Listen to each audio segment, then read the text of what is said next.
这小牛肚子怎么了？来，起来！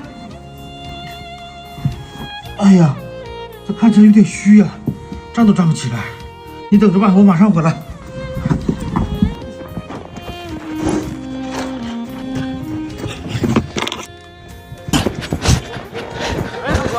你这着急忙慌去干啥去呢？这不家里小牛肚子生病了吗？家里没药，去区里买个药。那等着，赶紧走吧。这血真大，哪三这个？哎呀，不成了吗？要不你下去看看？我下去给你看着吧。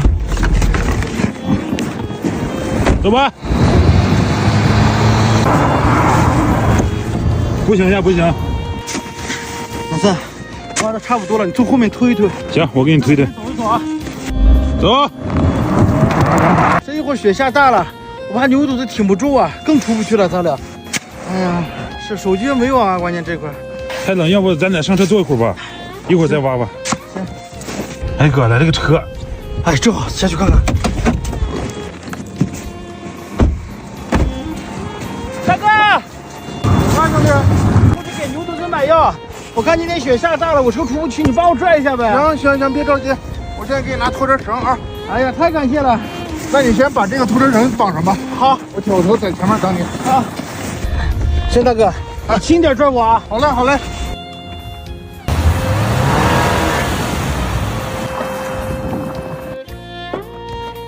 大哥，你先走吧，我车关温了。这样吧，你俩上我车，我拉你俩去区里买东西吧。不用了，哥，你忙你的吧，我一会儿把弟弟叫过来，他那有个越野车呢。哥，要不还是跟这位大哥走吧，这不然咱俩得等多长时间呢？就剩着小牛犊子还等着呢，赶紧走吧，把拖车绳拆了。行，我给把座椅架给你们俩开开。行，来，正好这还有点热水，来喝点暖和暖和。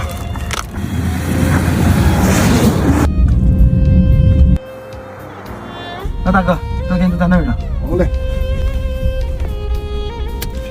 行，那我在车上等你俩。好，哎。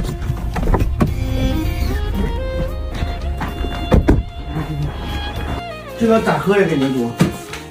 一个牛肚喝两只就行。走吧，大哥，买好了。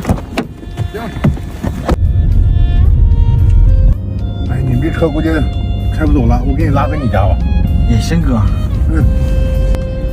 哥，咱这车也找不掉，挺冷呀。是啊，等回头咱们去区里修吧，这车也老了。行了，哥，让他停吧。别拿吧。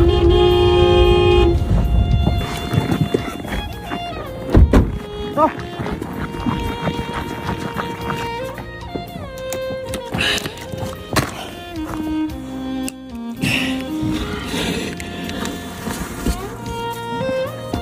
怎么样，小牛犊子？哎呀，差不多了，再放一放吧。大哥，走吧，咱们去蒙古包喝茶去。好。来，好，谢谢。哎，哥，这个老爹今天特别热闹，啥话也不说了。要是今天你不路过这条路，哥俩估计在雪地里待一天了，估计咱们家那小牛肚子挺不过来。啥话不说了，哥，咱们加上联系方式，以后要是路过这条路，直接来家里做客就完事了。好，咱们常联系，哥。行，这你俩不用这么客气，出门在外谁都有遇到难处的时候，而且咱们都是草原人，互相搭把手应该的嘛。行，你俩坐着，再放上把盐。哎，久等了，哥。对，谢谢。来，老弟。